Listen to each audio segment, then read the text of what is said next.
The relentless flooding is taking an emotional toll on farmers in northwest New South Wales who are only just recovering from several years of drought.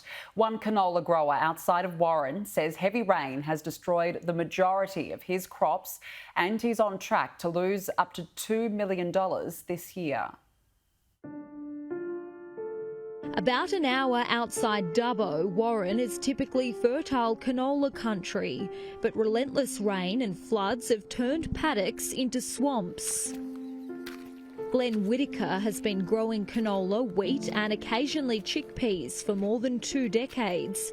Having only just recovered from crippling drought, he's now having to come to terms with the impact of more severe weather. After the drought, you probably said you were happy enough if you didn't have to deal with another one of these. So, you know, there was a few people that did move away or move to Dubbo, so the drought certainly was probably a bigger challenge, but we've got to get to the end of this wet season or flood event yet to see how we go, but it's certainly testing people. Glen's on track to lose 3/4 of his crops this year, equating to a yearly loss of between $1.5 to $2 million. Well, we've pretty much lost 400 hectares of canola and 400 hectares of wheat.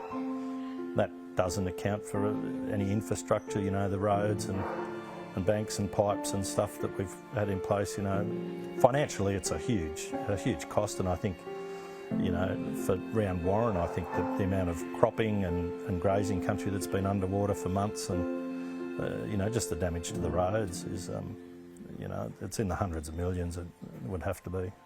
But even for crops that can be salvaged in the next 3 months, they'll likely be significantly damaged. You know, you get downgraded with protein and weather damage like black spot, and then, you know, I guess we can end up with shot and sprung wheat where the actual rain actually shoots in the head. So your protein wheats or your higher quality wheats ends up going for stock feed. And canola can get to a point like that too, you know, it doesn't have the oil content drops away, and that's a big part of the canola market.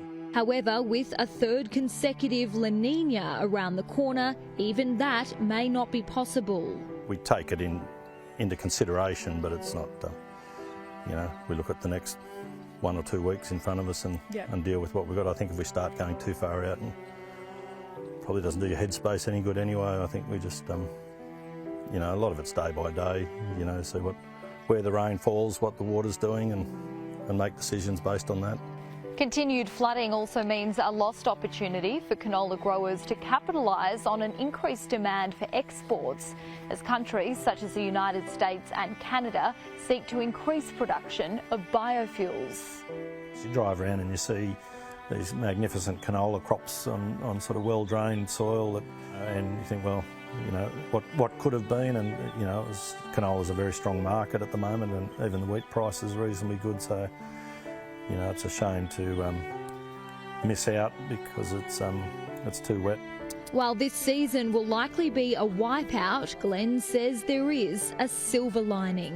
The countryside starts to take in the moisture pretty quickly, so I guess the optimism is that this flood will generate a profile of moisture for next year's winter crop, which is a real positive. Julia Bradley, Sky News in Warren.